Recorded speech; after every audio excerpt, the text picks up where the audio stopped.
Hey guys, it's Bobi, aka Paginator. I'm in my car, so you know what that means. We're going on an adventure.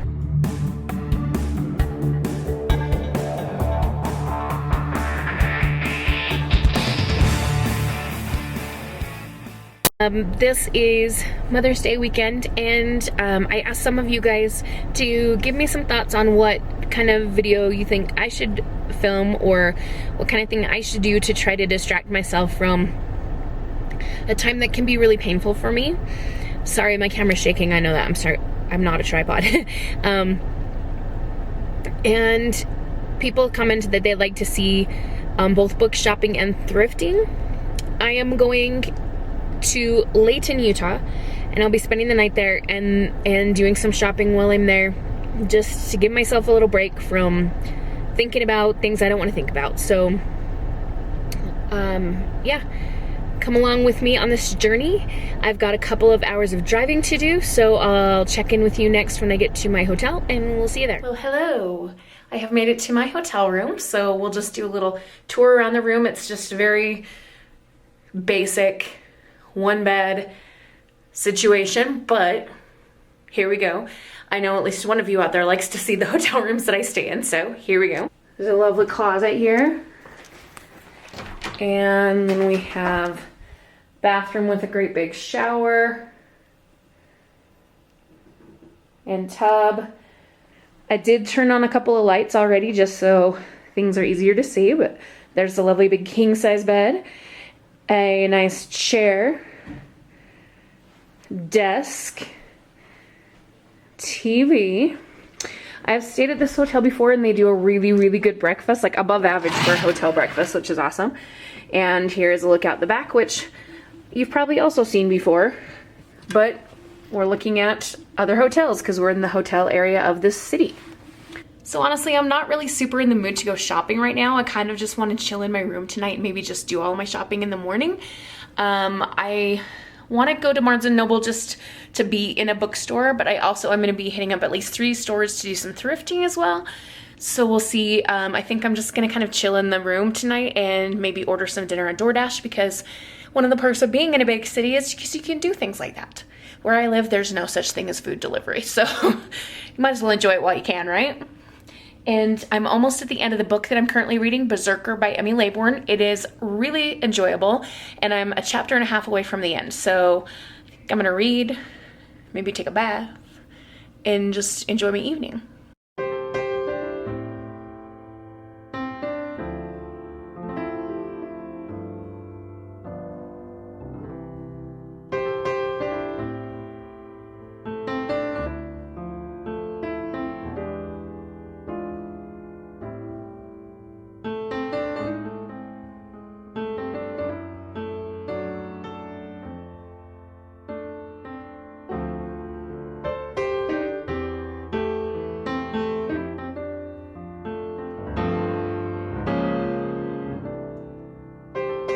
Done. Okay, so I just finished the book, Berserker, and I have to say it wasn't exactly what I thought it was going to be, but it was really enjoyable. So I haven't run it through Copilot yet because I'm in a hotel room and not in my computer, but I'm estimating 4 to 4.5 stars. Maybe possibly even more on the 4.5 side because I enjoyed it so much. So if you don't remember from my TBR video, this is a book about siblings that have a Neta. Not sure if I'm saying that right, but it's like a gift from the Scandinavian gods. And the sister, our main character, Hannah, is a berserker, which is like a fierce, like godly gifted warrior. And anytime that any of her family are in danger, she knows it, and she like goes into this beast mode where she can pretty much kill anybody. But she wants to learn to control it. And after something really bad happens, she and her siblings are kind of on the run, and they go to America, and they're going to try to find their uncle who is in Montana. And so it's like Old West kind of adventures, and they end up meeting up with Owen, who is a cowhand who is in the off season after cattle drives and stuff. You know, cowhands had to find other work until the spring cattle drives would come back around again. So his dream is to own a ranch where he trains cattle dogs to follow commands and things for people. But he doesn't have like any money, and they hire him as a guide to get the siblings to the town where their uncle is supposed to be. And they're being followed by two men from Norway who have kind of followed them to America and want to bring them back to Norway because they're trying to round up all the people with the netta, or the gift, to serve this particular baron or something. So anyway, there's a bit of a romance between Hannah and Owen, but it's really sweet. Like the most that ever happens is a kiss. Like there's no like making out or sexual content or anything like that. There's a lot of violence though, because Hannah's a berserker and because they're in the Old West where violence is just all over the place. So there's a lot of that, but as I said, it was really enjoyable. The characters were pretty good and unique, especially with the berserker element. It's not something that I read about a lot, so that was fun. I brought one other book with me to read, and then so I'll probably take that one into my bath this evening. I have had my dinner. I got some chicken Alfredo delivered, and it came with some cheesy garlic bread, which was kind of okay. I also ordered a dessert, which is very rare for me. You might look at me and my body size and think, oh my gosh, she eats dessert all the time. I really don't. But they had this dessert on their menu that's like a lemon berry drizzle cake, and it just seemed like too good to resist. So I'm going to save that for later this evening, and I'm going to do some more reading. I'm going to grab my other book, which is Summer of '98 by Tay Marley. It's also one from my recent TBR video. And I'm probably going to go fill up the bathtub and just kind of soak and read for a little while. And I think that's going to be it for now. So I don't know if I'll check back in again tonight before I go to bed or not. If not, I'll see you again in the morning. Good morning. I had quite a nice night's sleep, actually. I finished the Berserker book. I told you about that. And I read the first chapter in summer of '98, and I just was like, you know what? I'm not into this yet, so I didn't read any further than that, but I'm gonna keep going. I don't like DNF after only like 10 pages. I think I was just mostly tired. But I did sleep really well. Had very strange dreams. It's very typical for me. A lot of times, you know, being a teacher for as long as I have been, you have a lot of kids that you know, and they get all mixed up in your head.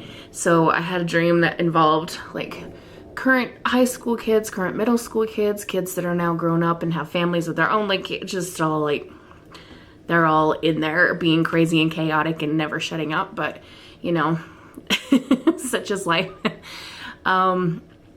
I've had some hotel breakfast. It was quite nice. So I don't know, it was a nice breakfast, and it was really crowded in the dining room, so I just brought my breakfast up here and ate.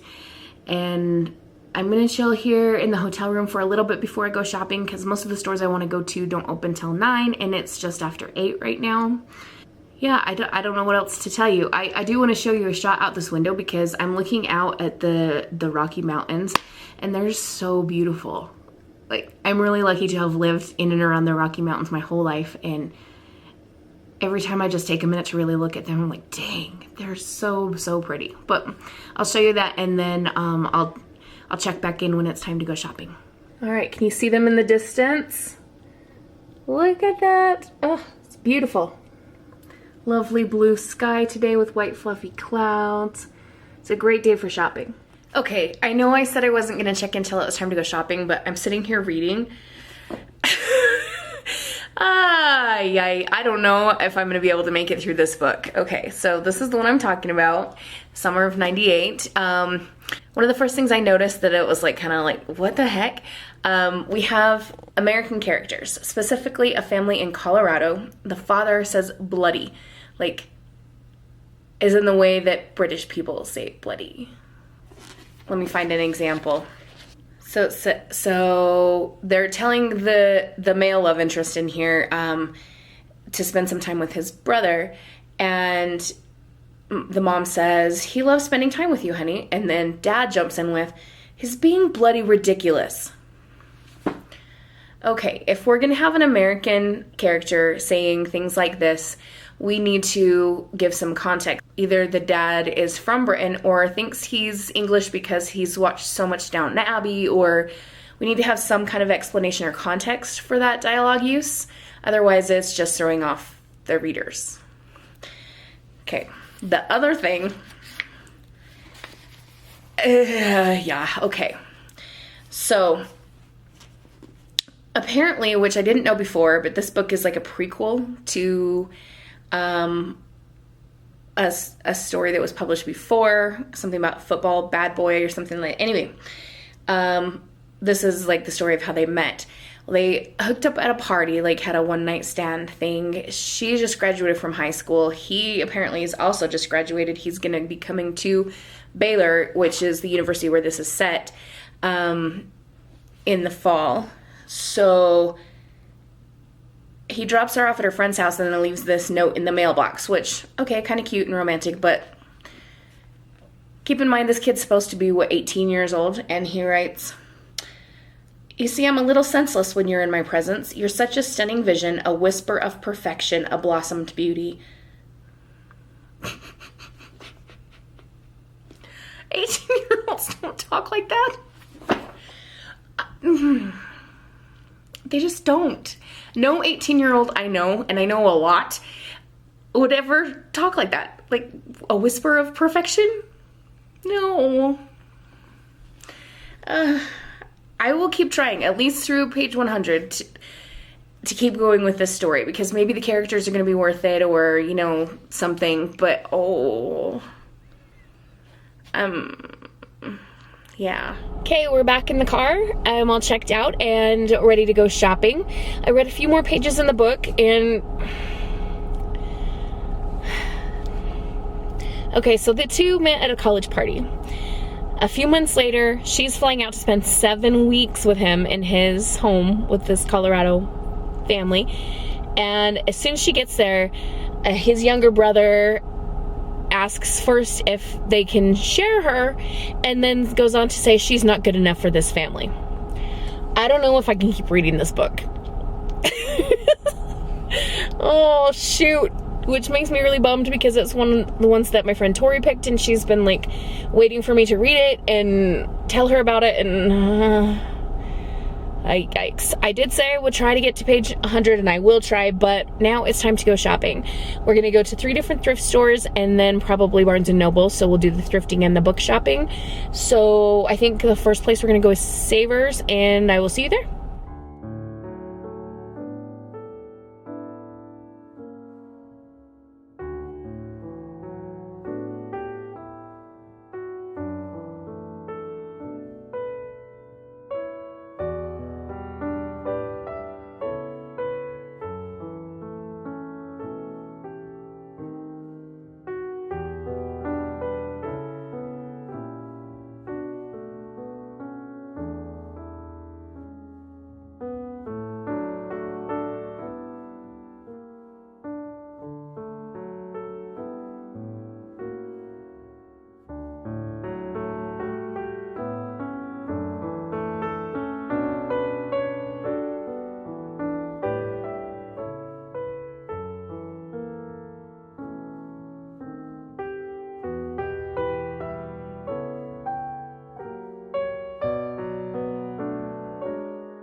Okay, so at Savers I just ended up getting 2 items. Out of the 3 thrift stores that I'm going to, theirs have the highest prices, so a lot of the things I got, I thought, oh, maybe I could use this for crafting, but it wasn't worth the price. So I'll show you everything once I get back to my office and I can haul everything, but I'll tell you what I got. There was a book and a pack of crafty supply items. So we'll move on to the next one, which is going to be Desert Industries, and then lastly we'll hit up Goodwill before we go to the bookstore.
Alright, that trip to the DI, or Desert Industries, was successful. I got 3 books and some crafty things. Again, show you everything in detail in the haul. And we're off to Goodwill. I don't know if my camera battery is going to last all through Goodwill and the bookstore, so cross your fingers for me.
Alright, camera battery is just barely holding on, so I finished at Goodwill, so now I've been to all the thrift stores and I've spent $32. I feel like I got some really good deals.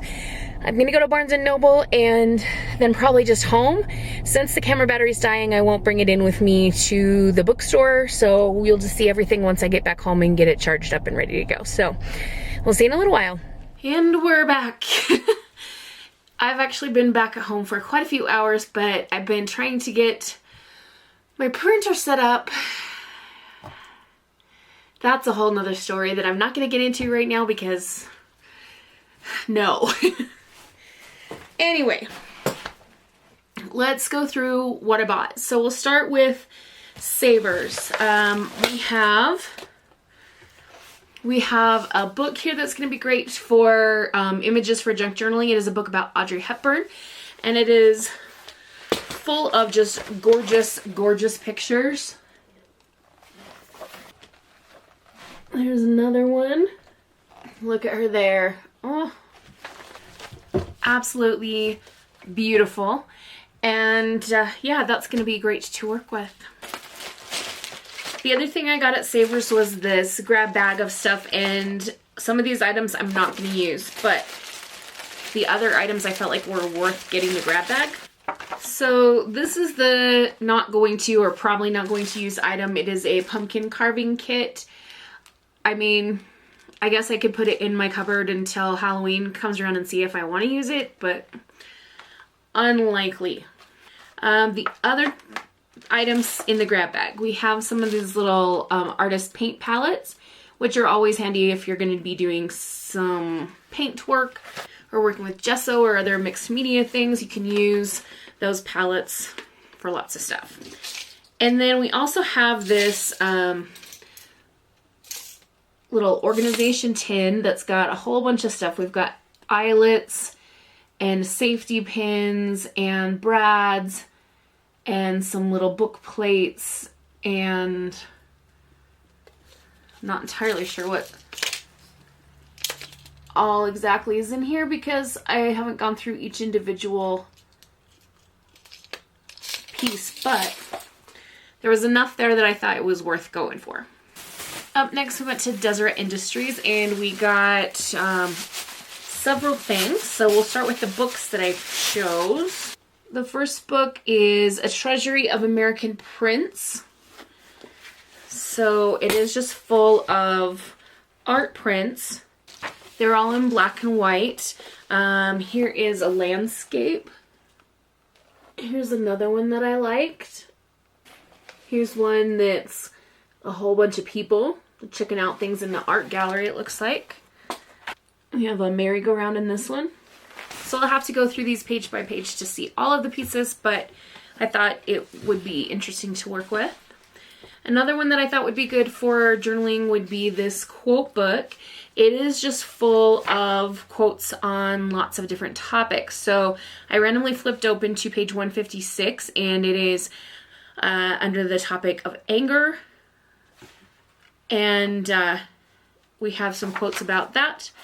We have, let's see, here's another section on friendship and kindness. Another section on character. One on money, special days, random thoughts and themes. Here's a quote by Ralph Waldo Emerson. Write it on your heart that every day is the best day in the year. Finish every day and be done with it. You have done what you could. And the other book that I picked up is Bad Girls Throughout History, 100 Remarkable Women Who Changed the World. And this book had some really cool illustrations of famous women. So, for example, here is Malala. We've got Tina Fey. Although, I tend to think of Tina Fey as having glasses on, but you know, maybe that's just me thinking of her Sarah Palin impression. Dolly Parton. So all the illustrations have quotes by the people. And this one from Dolly says, if you don't like the road you're walking, start paving another one. This will just be fun to use. And I'm probably not going to use all of the women in here. Like Margaret Thatcher, I'm probably not going to use, right? But we'll see what happens, I guess. Also at the DI, I found these large brass brads. These are bigger than the typical ones and they have a longer shank on them, so I thought they might come in handy for crafting. There's also a bag full of buttons. Buttons are handy. 75 cents for this bag of buttons. And the last item from the DI is this giant pack. It says all stickers for $2. And there might be some stickers that I want to use. There might be just a bunch of stickers that my students can use in their time capsules that we make. Either way, $2 for a giant bag of stickers, you gotta go for it, right? So we'll see what all we've got in here. The girl at the checkout was like, dang, $2 for all those stickers. I should have got that. here is a sheet that looks like it's about photos and scrapbooking. Oh, we've got quite a few alphabet sticker sheets here. I think I will hang on to this one to use. I quite like the scripty style of that, but my students will use the more cutesy ones. Got some candy hearts, a pack of Christmassy stickers. These ones have teddy bears and also kind of reflective shiny bits. This is like somebody's leftover holiday stickers from something. Maybe like a calendar or something like that. More alphabet stickers. These ones are smaller. This is a pack of Jesus stickers. Birthday party-ish. These just have some little kids on them with some sayings like, "You measure up. Fantastic." More Christmas. More alphabet. Big pink alphabet. We've got Christmas and Halloween. Christmas, Christmas. Some word bubbles. I see surprise. For me, how's it going? Long time no see. Just kind of random greetings stickers, I guess. Teddy bears. There's another bag inside the bag, like a quart-sized Ziploc full of these sheets of a large variety. I'm not going to go through each one because this video's already long enough. These are some school-themed stickers. We have some cats. Some more random stuff. Most of these are going to go to my students at school. Let's see. These look kind of like funny food pun kind of stickers. Just random stuff here. Dinosaur stickers. Now, I am convinced that my elementary school teacher had this exact sheet of dinosaur stickers. Oh my gosh. Oh, it says it comes from Highlights for Children magazine. That explains why. Mrs. Tuddenham always had Highlights for Children. Valentine's stickers and more birthday stickers. So yeah, I don't know really if any other than these alphabet ones will be ones that I personally use, but hey, I got a whole bunch of stickers for my sticker drawer at school now. My last thrift store was Goodwill, and this particular Goodwill gets some new stock things in sometimes, and so I got this really nice spatula that says handmade, or excuse me, homemade-ish, and it's on this long gold spatula. It is Crumb's brand. I'll have to look that up and see what I can find out on that, but like my one spatula that I have has got a corner broken off of it. Like, it's time for a new spatula. Other fun things they had in their new stock were some stickers. So I got a bunch of these graduation stickers. They say things like, congratulations, congrats, you did it, success, bravo. And then we also have a bunch of these. Graduation, graduate, shoot for the moon, ready to take on the world, cap and gown, making the grade, college bound, blah, blah, blah, a bunch of things. There's a couple little quotes in there, one from All the Places You'll Go, that kind of stuff. And I'm going to be needing to make quite a few graduation cards very soon. Graduation's in just a couple of weeks, and I have a lot of kids graduating, but I have a rule that I only do like gifts and cards and things for the kids who give me graduation announcements. So far I have 14 kids that I need to make stuff for. It's a lot of Oreo truffles. Also at Goodwill, I did find 2 books in their book section that I can use for crafting. This one is The Wicked Wit of Jane Austen. So similar to the quote book that we got at the DI, it is just full of quotes that we could add to a journal. Let's see, for example, randomly opened up to this page, one cannot be always laughing at a man without now and then stumbling on something witty. There's another quote on this page from Persuasion from Mary Musgrove. If there's anything disagreeable going on, men are always sure to get out of it. This must be the men quotes page. Oh my goodness, that's funny. And then the other book that I got for crafting I have absolutely no idea how to read. It's just full of Japanese text. And I thought that would make really interesting collage fodder. Things to like piece or maybe dye some of the pages, and I don't know, but I just thought it would be cool to craft with. And my last stop before coming home was Barnes & Noble. The first book that I picked up was this beautiful thing right here. This is Skandar and the Chaos Trials. It is the third book in the Skandar and the Unicorn Thief series. This is the Barnes & Noble special edition, or exclusive edition, excuse me. It has really pretty foiling on the cover. And with series books that aren't the first book in a series, I don't like to read the synopsis to you. So I will tell you the first book, we meet Skandar, who is a young man who's grown up his whole life believing that his mom is gone and never to be seen again. Knowing his dad suffers with depression, and he and his sister desperately want to become unicorn riders. But he gets shut out of the entrance examination. However, someone sneaks him to the place where the unicorns live and gets him to bond with the unicorn, and all kinds of chaos ensues. And his sister comes into the story eventually, and he's making friends and all this stuff, and there are epic battles in the sky on top of unicorns, and it's a fun series. It is middle grade, but it's very, very, very enjoyable. The next book I picked up is Where Sleeping Girls Lie. This is by, I'm going to try to say this, Farida Abike Iyamide. She is the author of Ace of Spades, which I absolutely, absolutely loved. It was, so good. We'll read the synopsis for this one. It says, "It's like I keep stumbling into a dark room, searching for the switch to make things bright again. Sadie, S-A-D-E, I'm just going to say Sadie because it's easier. Sadie Hussein is starting her third year of high school, this time at the prestigious Alfred Nobel Academy boarding school after being homeschooled.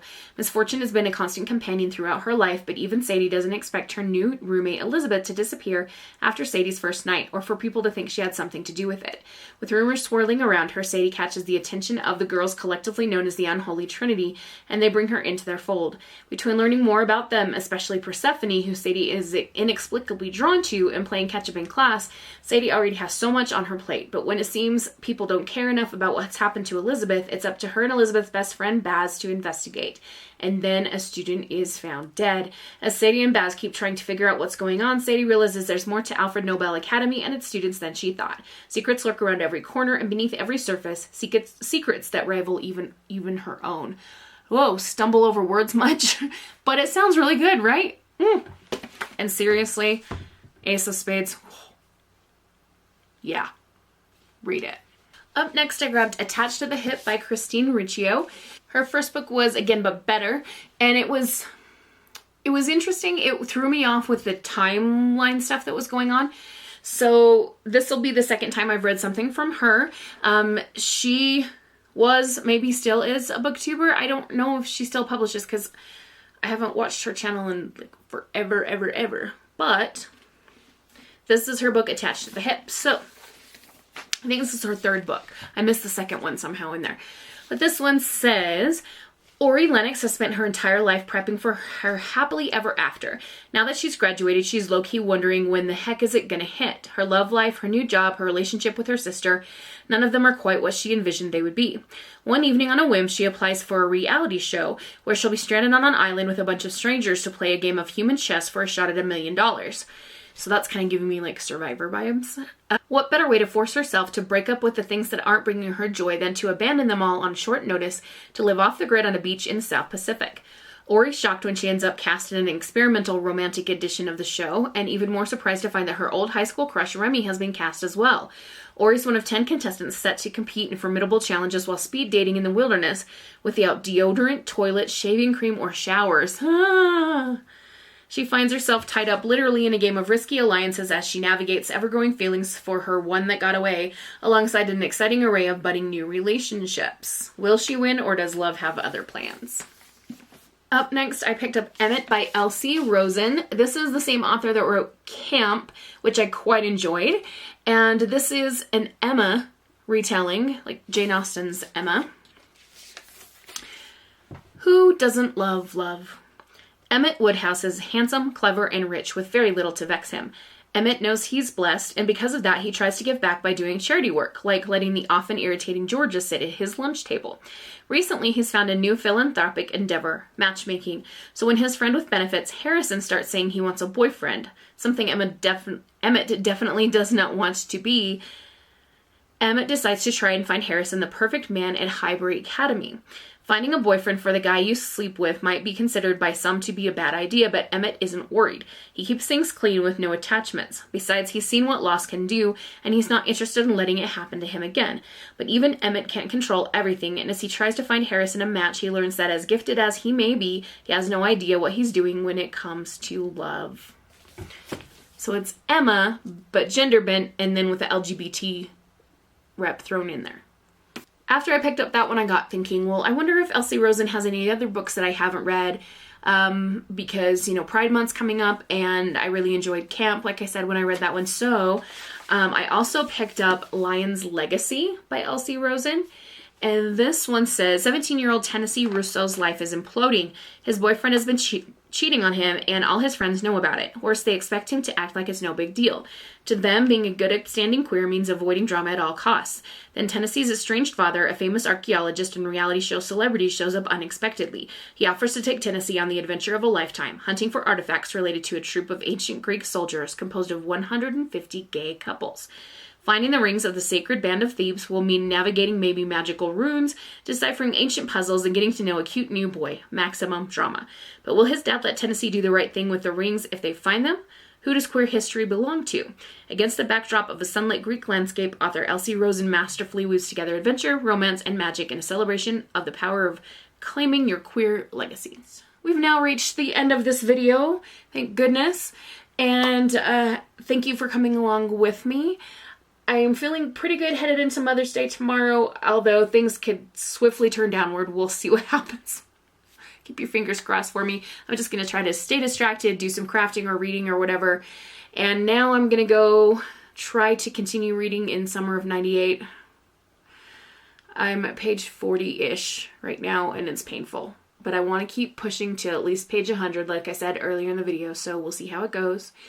And maybe I'll watch Parks and Rec while I read, because that will make my mood better. Ron Swanson agrees. Have a wonderful, magical, and bookish day. Happy reading. Adios.